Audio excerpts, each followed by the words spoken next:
Hello and welcome to the Right Fight Podcast, a conversation about how to live a loving life. I'm your host, Reg Lloyd, and we're having a conversation with Kenny Vaughn. So Kenny, let's touch back to where we ended in the last episode. You said love is not a feeling, but that love is a choice. Why do you say it's a choice, and how do you define what love is? Well, coming out of that last podcast, I was going, okay, love is the foundation. What is love? And so I'm trying to figure out what love is. And I'm coming across different things in God's Word. Another thing I came across was, and just think of this story, right? So the story says that a man could give up his body to be burned at the stake, but have not love. And so I'm starting to think at this time, like, Jesus is love, God is love. He was a sacrifice. Like, everything he did was for us. You know, it was all choices and decisions, sometimes not even what he wanted to do. So it wasn't like he felt it. But then I'm going, because at this point I'm thinking love is sacrifice, but then how could it be that someone could give up their body to be burned at the stake and have not love? So that kind of loses me a little bit. That could be perplexing. Like, How? Why? Right. But it took a while for me. But and if you read some translations, it does say, if he gives up his body to be burned at the stake, that he may boast. And so then you go, love isn't just what you're doing; it's why you're doing it. So God sees the heart. We see the outside; He sees the inside. And so if we give up our body to be burned at the stake, that we may boast, we're sacrificing ourselves for ourselves. Okay. Not someone else. Might need to press pause and think of that, but yes, you're sacrificing yourself for yourself to promote yourself. Right. It's for me. Yeah. So when you ask, how would I define love? At this point, I would say love is doing what is truly best for someone else without regard for myself. It's not doing what I believe is truly best for me without regard for me, because that is regard. So, to me, for a long time, love was for me mostly a religious activity, meaning I did these things because they were the right thing to do and they made me a good person. Which was for yourself. That's right. That's what That's right. That makes sense. And I could never be good enough, by the way, no matter how much good I did. So I was really good to you, but then you weren't good to me, so I didn't want to be good to you anymore. So would you say that's self-centered, selfishness? That's still rooted in fear. Yeah. I would say. Because you want to be known or somebody or acknowledged. Yeah, whatever. Right. The bottom line is, you got to ask yourself, why am I doing it? So because I would suggest to you that fear does what's best for itself without regard for others. And if I believe it's best for me to give to you, I'm not giving to you or for you, I'm giving for me. Mm-hmm. But if I really love you, I will give to you without regard for me. Now, I know this can be confusing, and I hate to throw it in the middle of the whole thing, but just think about this for a second. I would suggest to you that living a loving life is the best possible thing you could ever do for yourself. But if you do it for yourself, it's no longer love. And this plays out in our relationships, specifically in marriages. So if I love my wife so that she will love me, I don't love my wife, I love me. Mm-hmm. And what really breaks down is I love my wife and she fails to love me. Mm-hmm. So then I become angry. Yeah. Because, I gave to get and I didn't get what I gave to get. Yeah. So then I become furious. And what happens is, so I gave this to get that. I didn't get what I gave to get, so I change who I am. I don't give anymore, I take. And then that changes me. One of the incredible things about Jesus, I'm trying to get through my thick head right now, is that nothing anyone ever did to him changed who he was. So he was love. But in my life, I kind of did to you what you did to me. Mm-hmm. You respect me, I respect you. You don't respect me, I don't respect you. But what I wasn't realizing was that you controlled my life. I just did what you told me to do. So you determined who I was. And the problem is everyone in our life will hurt us. I mean, just by the nature of my wife being around me so much more than anyone else, she probably hurts me. I'm not, she didn't hit me or anything, right? But I mean, little stuff all the time. And I assure you, I hurt her more than anyone else. And so if I get to this, if either one of us get to this place where us hurting each other changes who we are, we're going to quit loving each other. And then we're going to say we fell out of love. Love's going to fall out of our life. So I'm starting to realize these things. And I'm at the same time, I've been asked to teach these children in a Sunday school class that are like 9 and 10 years old. My daughter's in the class. And so and they're asking me to teach class. I'm like, I don't know what to teach. You know, what am I going to teach these kids? I'm just going to teach them what I'm learning. And I'm trying to figure out how am I going to illustrate this to children? You know, what we're talking about. So I don't know if this is super deep, but it's not shallow. You know, you gotta stop and think. Like, none of this is obvious, I would say, in a life ruled by feelings and emotions. You got to stop and ask why. It's not automatic. So I'm thinking, how am I going to teach these kids?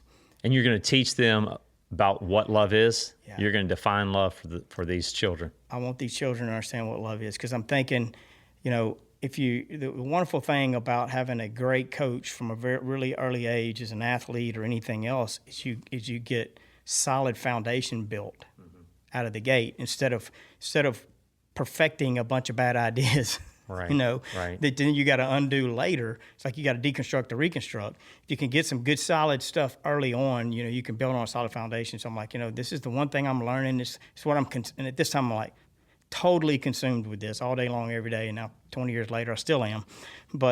And so, yeah, I'm thinking, how am I going to teach them? And I'm thinking, you know, kids are visual. And I'm digging around in 1 Corinthians where it's telling me there's 7 things that love is, and there's 8 things that love is not. And here they are, okay? It doesn't read just like this. It reads differently. But these are the 7 things that love is. Love is patient. It's kind. It's truthful. It protects others. It trusts. It hopes. And it perseveres. And I'm thinking to myself, you know, that really makes sense. You know, I mean, if I know anybody these 7 things, it's like they're a fruitful person.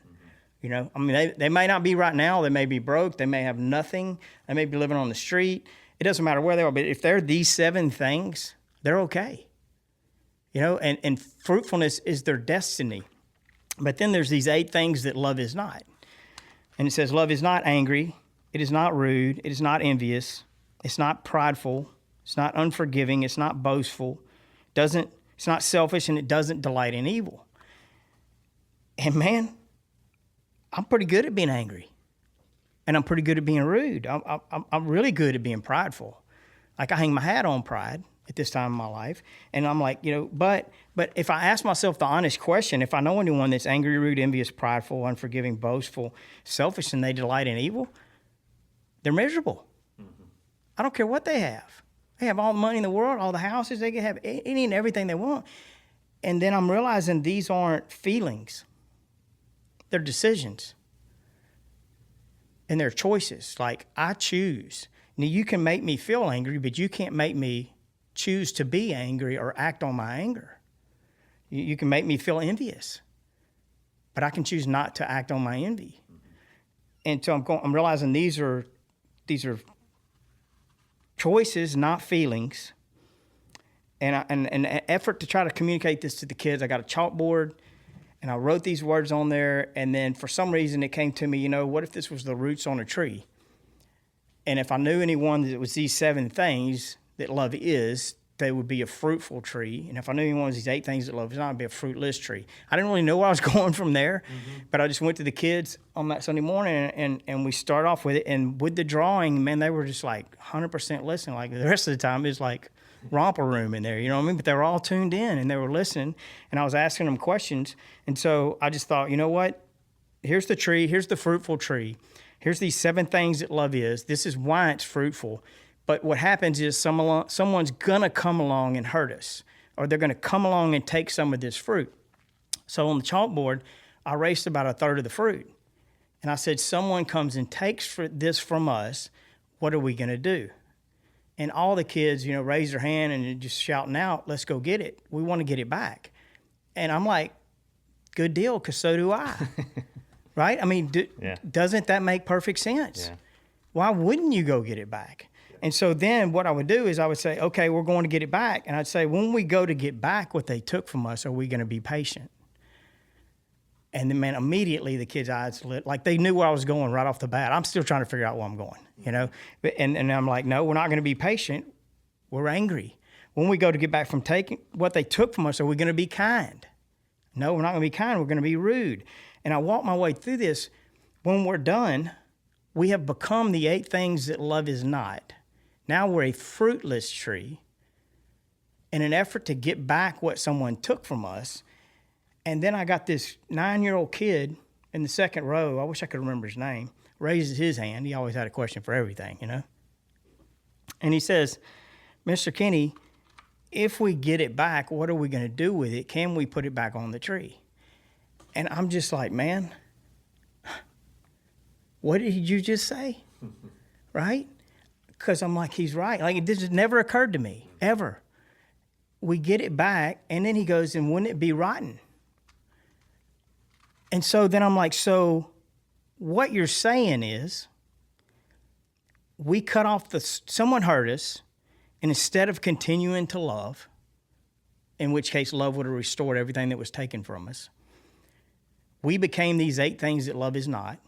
We cut off the source of what created all the love in our life to begin with, and the feelings of love and the people we were loving, and totally changed who we are because of what someone did to us, in an effort to get back what they took from us that is now dead.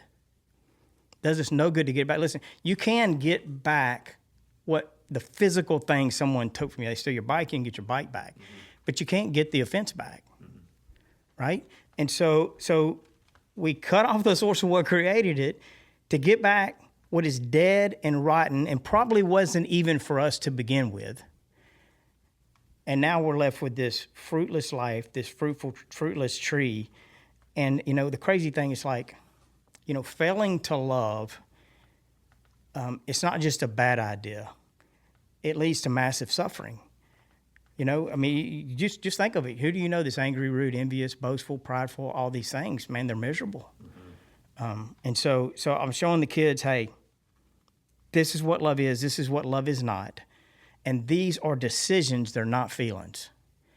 And if we choose to love through the hurt, loving will restore us. So it's loving that heals us. You know, I always thought that, and I hear it taught all the time, you know, that you know, you can love someone well, or listen, someone loving you is a good thing.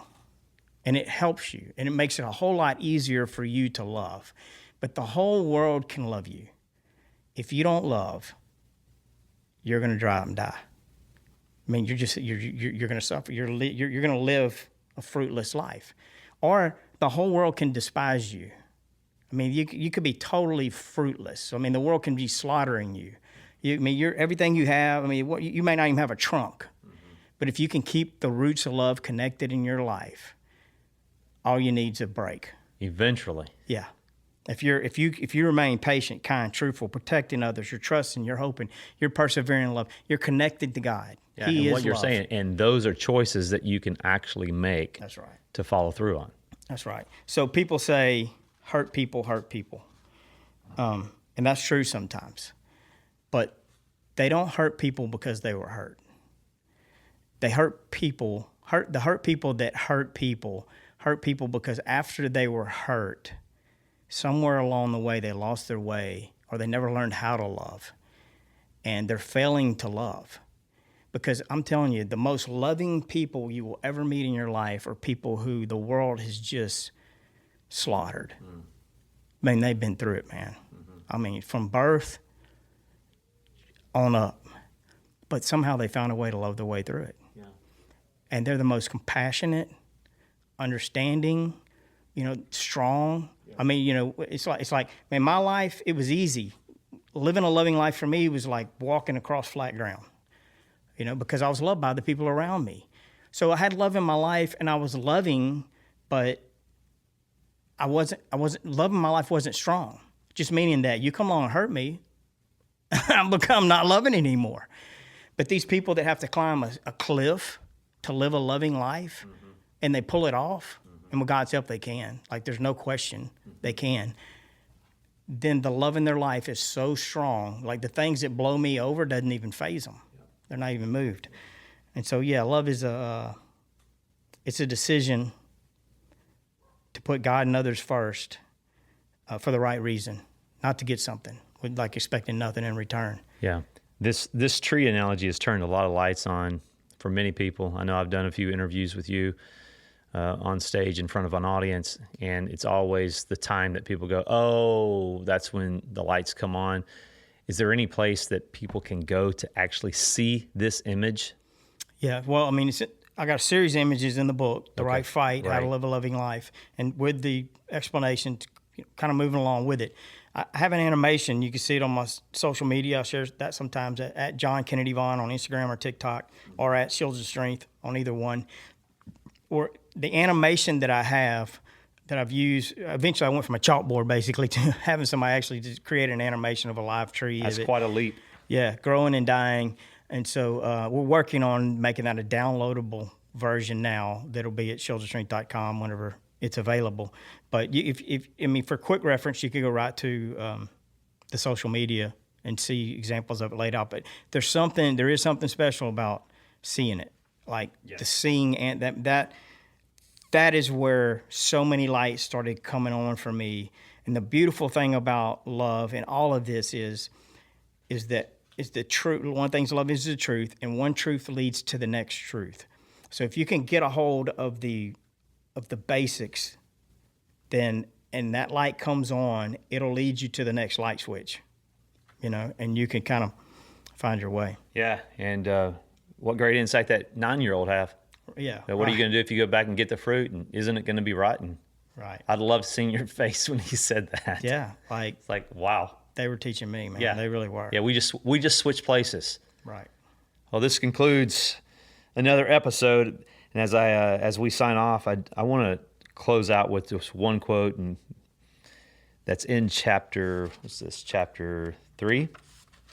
You say, love always costs us something, but it will never cost us as much as what not loving will cost us. I'll read that again. Love always costs us something, but it will never cost us as much as what not loving will cost us. And that's something to think about until we can connect again. Thank you, Kenny, for another thought-provoking conversation. Deal. Thanks for listening to the Right Fight podcast. Make sure to check out Kenny's book, The Right Fight, for more on how to live a loving life. It's available on their website, shieldsofstrength.com, Audible, and all digital platforms. If you have any questions for the podcast, you can email support@shieldsofstrength.com and put podcast as the subject. And make sure to follow Kenny on Instagram and TikTok at John Kennedy Vaughn. Thanks for listening, and we'll see you in the next episode.